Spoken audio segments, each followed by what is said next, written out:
Pertanyaan untuk hari ini adalah Rizky yang tidak boleh kita makan disebut Rizky anjing.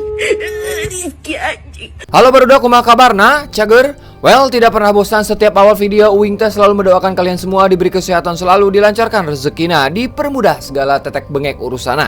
Jadi pada kesempatan yang sangat hariwang kieu kuring teh rek menceritakan sebuah film yang berjudul As If I Am Not There yang dirilis pada tahun 2010.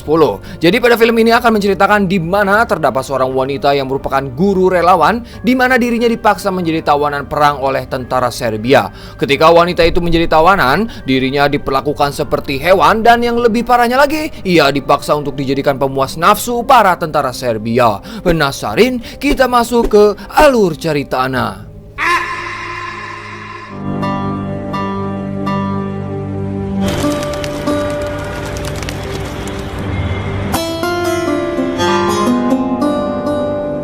Berlatar belakang di negara Bosnia, tepatnya di ibu kota Sarajevo, carita ieu teh dimimitian dengan memperlihatkan awewe gelis bernama Samira, tapi bukan Samiri, eta mah dajal, di mana pada hari ini Samira akan berpamitan pada keluarga dan orang tuanya, karena hari ini dirinya akan menjadi guru relawan yang rencananya ia akan berangkat ke sebuah desa yang sangat jauh dari kampungnya, yaitu desa yang bernama Srebrenica.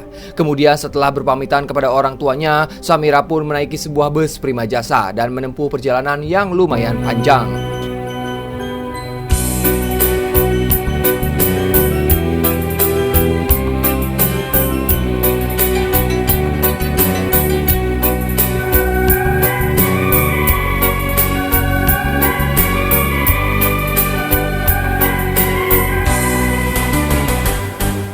Singkat cerita, ketika Samira sudah sampai di tujuan, terlihat para penduduk desa itu sangat ramah ketika Samira datang. Bahkan salah satu penduduk itu mau mengantarkan Samira sebelum dirinya ke rumah tempat ia tinggal, yaitu Samira terlebih dahulu pergi ke sekolah untuk mengecek yang di mana tempat ia mengajar nanti. Kemudian setelah mengecek tempat ia mengajar, lantas Samira pun berjalan kaki menuju rumah tempat ia tinggal. Ketika sudah sampai, terlihat rumah dari tempat tinggal Samira jauh dari kata mewah alias mewah, hanya rumah sederhana berlantai 2. Namun Samira tetap bersyukur bisa mendapatkan tempat yang sangat layak. Kemudian dirinya pun mencoba mengecek ke arah jendela dan melihat kepergian bus yang mengantarnya tadi.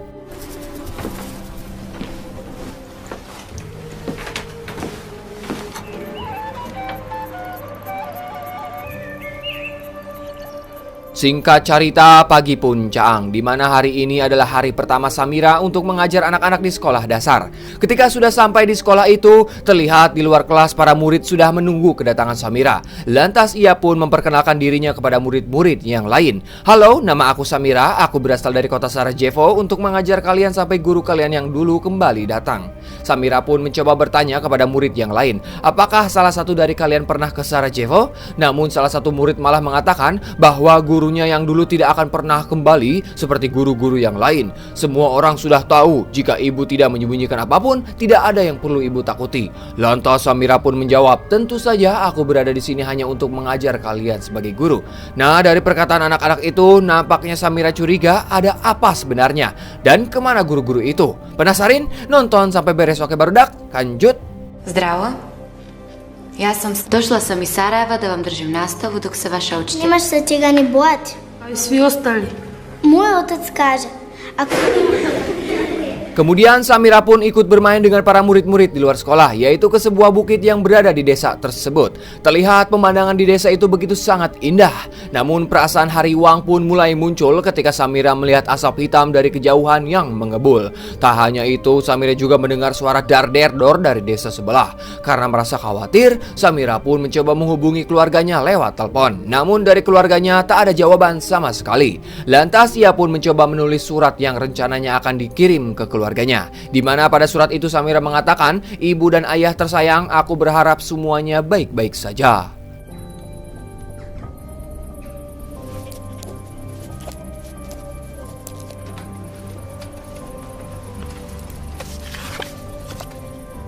Singkat cerita, pagi pun caang deui. Ketika Samira yang masih bobok cantik, dirinya dibuat korejaat karena suara berisik dari arah luar rumah. Ketika Samira melihat ke arah jendela, terlihat dua pria bersenjata sedang berjalan. Namun sialnya, pria bersenjata itu malah melihat ke arah Samira. Pada akhirnya, salah satu pria yang membawa senjata itu mulai menghampiri rumah Samira. Kemudian pria itu pun mengatakan, para warga sudah dikumpulkan. Sekarang kemasi barang-barangmu. Samira pun menjawab, tapi aku guru di sini dan aku bukan bagian dari warga sini. Aku baru saja tiba dari Sarajevo. Di sini juga hanya beberapa bulan saja. Namun pria itu terus memaksa Samira untuk mengamasi barang-barangnya dan ikut bersama para warga yang lainnya. Karena terpaksa dan takut pria itu akan mengancam dirinya, akhirnya Samira pun ikut berkumpul dengan warga lainnya. Odmah.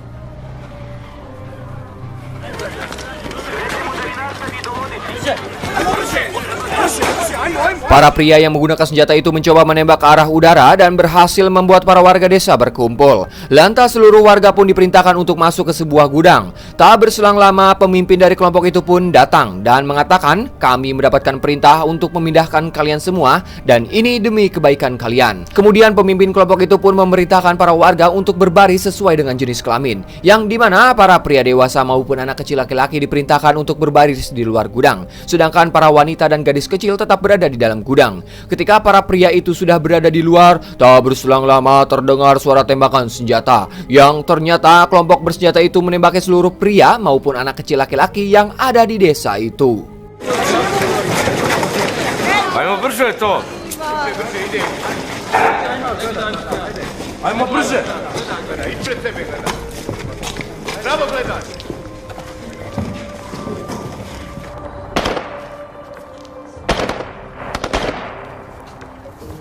Terlihat para wanita hanya bisa pasrah dan menangis ketika mengetahui suami dan anaknya tewas. Setelah itu, para warga desa yang hanya terdiri dari wanita dewasa dan gadis kecil pun diangkut menggunakan bus menuju ke tempat lain. Ketika di tengah perjalanan, terlihat dari raut wajah para warga yang hanya bisa pasrah dan tak tahu mau diapakan mereka semua dan mau dibawa kemana. Singkat cerita, akhirnya mereka semua pun sampai di tujuan, di mana di tempat itu para warga desa tidur ala kadarnya yang hanya beralaskan matras tipis.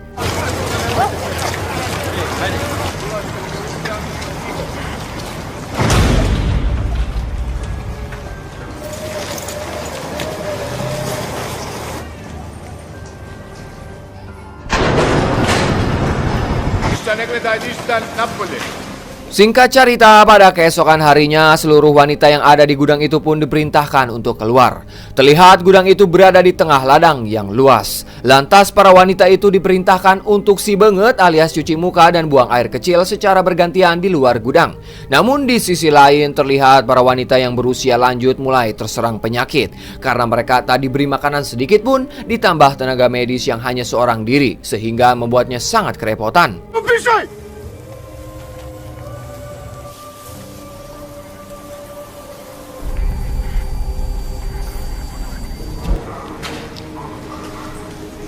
Ovdje događa.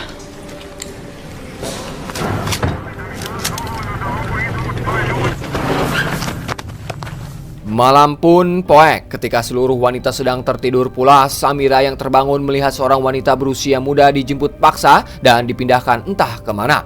Sadar akan hal tersebut, Samira pun mempunyai cara agar pria itu tidak membawanya, dengan cara memakai hijab dan terus mendekatkan dengan anak-anak kecil, agar kelompok bersenjata itu mengira Samira sudah ibu-ibu dan memiliki anak. Alhasil rencana Samira pun pada akhirnya tidak berjalan mulus. Ternyata Samira ini sedari kemarin sudah ditandai oleh pria-pria tersebut. Nyaho bae kanu herang alias montok mah. Ketika Samira sedang bersama anak-anak, dirinya dijemput oleh salah satu pria, kemudian membawanya ke sebuah tempat, yang ternyata Samira dibawa ke sebuah rumah kosong yang di dalamnya sudah ada 3 pria yang menunggu kedatangan Samira. Terlihat dari ketiga pria ini cukup berpengaruh dalam kelompok bersenjata. Ketika Samira berada di situ, dirinya harus diperlakukan sangat tak manusiawi. Ditambah Samira yang hanya seorang wanita, pada akhirnya ia pun tak bisa berbuat apa-apa dan pasrah begitu saja ketika diperkaos secara bergantian atau di gangbang. Tak hanya itu, ketiga pria bangsat ini memukul Samira hingga membuat wajahnya baroronyok.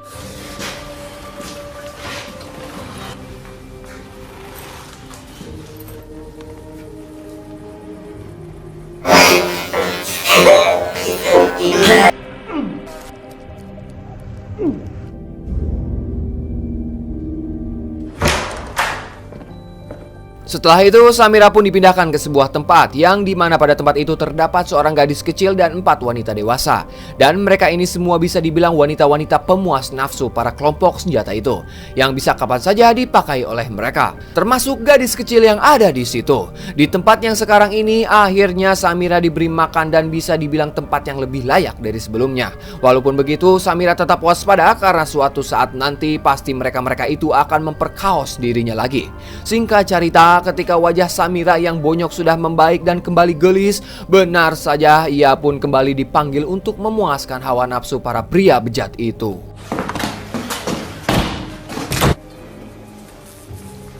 Pada suatu hari, gadis kecil yang berada di tempat Samira tinggal, tiba-tiba dirinya dijemput oleh seorang pria berseragam tentara. Dan pria itu mengaku bahwa dirinya adalah teman dari saudara gadis tersebut. Samira dan wanita yang lainnya hanya bisa terdiam dengan tatapan penuh kecurigaan ketika melihat gadis kecil itu dibawa oleh pria berseragam tentara tersebut. Смело питовте. Хайм. Ovo je Bojan, drug od mog brata.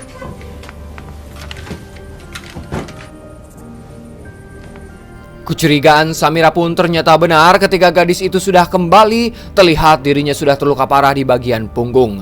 Lantas dengan cepat Samira dan teman-teman sekamarnya langsung mengobati gadis kecil itu dengan peralatan seadanya. Namun yang sangat disayangkan, ketika gadis itu sedang diobati, tak berselang lama gadis itu pun harus meninggal akibat luka yang cukup parah. Setelah kepergian gadis itu membuat Samira sangat kesal, lantas Samira pun berniat akan memberikan perlawanan kepada mereka semua, tetapi bukan cara kekerasan, melainkan dirinya berpura-pura berdandan secantik mungkin agar dirinya terlihat lebih gelis dari tawanan lainnya. Tujuan Samira melakukan itu adalah agar Samira dipanggil oleh kapten dari kelompok bersenjata itu, sehingga dirinya tidak disiksa oleh krocok-krocok kelompok tersebut. Dan pada akhirnya rencana Samira pun berhasil. Ia pun dipanggil kembali, kemudian dibawa ke ruangan sang kapten. Kapten dari kelompok itu kita sebut saja dia Daniel. Ini belegugna, beliau pun tertarik kepada Samira karena dirinya lah yang paling cantik di antara tawanan yang lain. Di situ Daniel menanyakan kepada Samira, "Di mana kamu tinggal? Apa pekerjaan kamu?" Lantas Samira pun menjawab, "Aku tinggal di Sarajevo dan aku adalah seorang guru relawan." Что бишь? Учительница. Как ты, учительница, завжди ovdje? Singkat cerita, malam pun poek. Terlihat Samira sudah menggunakan gaun merah dan mulai berdandan lebih cantik dari sebelumnya. Karena pada malam itu, sang kapten yaitu si Daniel akan mengajak Samira untuk makan malam di rumahnya. Tak berselang lama, Samira pun diantar menuju kediaman sang kapten. Ketika sudah sampai, Samira pun berusaha tetap menikmati apa yang dilakukan Daniel terhadapnya. Terlihat di situ juga Daniel memberikan Samira makanan yang begitu nikmat. Hal ini terus berlanjut setiap harinya, sehingga hari demi hari tidak ada pria lain yang berani mendekati Samira karena mereka semua tahu bahwa Samira adalah milik sang kapten yaitu Daniel. Tak hanya itu, Samira yang baik hati seperti saya baik, sehabis bertemu dengan Daniel, Samira selalu mengambil makanan dari rumah Daniel yang kemudian ia bagikan kepada teman-teman sekamarnya. Hari demi hari pun berlalu. Samira dan teman-temannya mulai resah setelah melihat para pria kelompok senjata itu menggotong jasad para wanita dari dalam hanggar lalu membakarnya, sehingga membuat mereka sangat khawatir. Dan yang menjadi beban pikiran adalah apakah hal itu akan terjadi terhadap Samira dan juga teman-teman sekamarnya.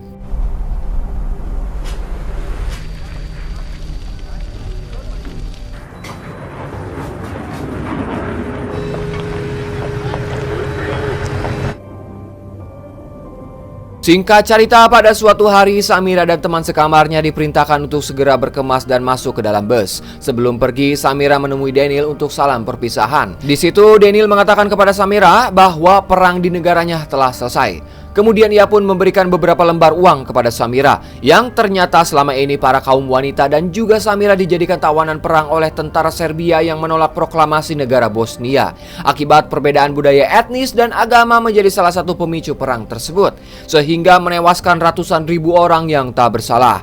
Dan di kota Srebrenica itu lebih dari 8.000 pria dan remaja etnis muslim tewas dibunuh secara massal. Dalam perjanjian Dayton 1995, perang pun berakhir yang membuat membuat Samira dan tawanan lainnya bisa kembali pulang. Jadi pada saat itu perundingan Dayton adalah perjanjian untuk menghentikan perang Bosnia yang telah berkecamuk sejak 1992 hingga 1995. Perang Bosnia sendiri diketahui sebagai salah satu pertempuran besar yang sampai melibatkan beberapa negara di dunia seperti Jerman, Perancis, dan Amerika Serikat tentunya. Terlihat para kaum wanita itu pun diantar ke sebuah pegunungan dan dijemput oleh bus.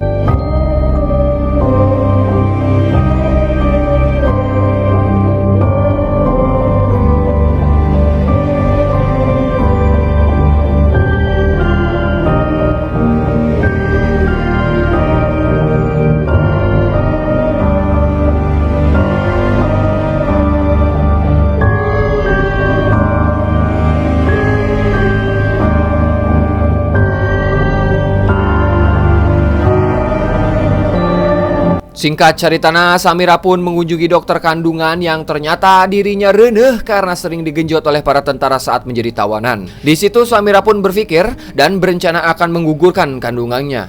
Namun sang dokter menolak hal itu hingga pada akhirnya Samira harus menerima kenyataan dan terus menjaga kandungannya hingga ia melahirkan. Vilken någon familj som skulle kunna ta hand om barnen. Nej.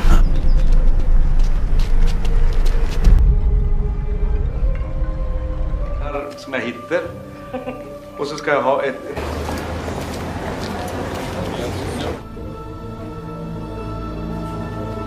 Adegan terakhir memperlihatkan ketika Samira sudah melahirkan. Di situ Samira berniat akan membuang bayinya sendiri. Namun setelah melihat bayinya yang sangat imut dan akhirnya Samira pun sadar bahwa anak itu tak bersalah dan tak berdosa, walaupun hasil dari nafsu liar para tentara Serbia. Lantas Samira pun mencoba memberikan ASI eksklusif pada anaknya.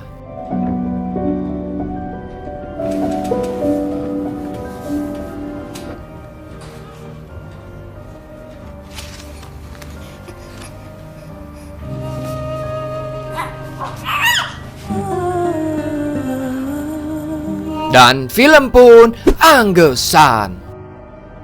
Pada tahun 1992, peperangan pecah antara Serbia dan Bosnia. Karena kekejaman dan pembersihan etnis yang dilakukan para tentara Serbia, umat muslim Bosnia harus mengungsi ke kamp-kamp pengungsian. Dan kota Srebrenica adalah salah satu kamp terbesar dan dinyatakan oleh PBB sebagai zona aman. Kamp itu sendiri dijaga oleh 400 penjaga perdamaian dari negeri Belanda. Pada tanggal 6 Juli 1995, pasukan Korps Drina dari tentara Serbia mulai menggempur pos-pos tentara Belanda di Srebrenica. Pada tanggal 11 Juli, pasukan Serbia memasuki Srebrenica. Anak-anak, wanita, dan orang tua berkumpul untuk mencari perlindungan dari pasukan Belanda. Pada 12 Juli, pasukan Serbia mulai memisahkan laki-laki dewasa, bahkan anak kecil untuk diinterogasi. Dan pada tanggal 13 Juli, pembantaian pertama terjadi di gudang dekat desa Krafika. Pasukan Belanda menyerahkan 5.000 pengungsi Bosnia kepada pasukan Serbia untuk ditukarkan dengan 14 tentara Belanda yang ditahan pihak Serbia. Namun pembantaian warga-warga masih terus berlangsung. Pada 16 Juli, berita adanya pembantaian pun mulai tersebar. Tentara Belanda meninggalkan Srebrenica dan juga meninggalkan persenjataan dan perlengkapan mereka. Selama 5 hari pembantaian ini sehingga membuat lebih dari 8.000 muslim Bosnia terbunuh. Dan pada tanggal 14 Desember 1995, dengan adanya perjanjian Dayton menandai akhir dari perang Bosnia. Yowes, mungkin sakitu we info ti pusat mengabarkan. Saya Dharma yang bertugas di Tangkal Jatake mengucapkan hatur nuhun bagi kalian yang sudah menonton. Silahkan Bapak Hansip penutupan. Wassalamualaikum bro. Atas nama ya.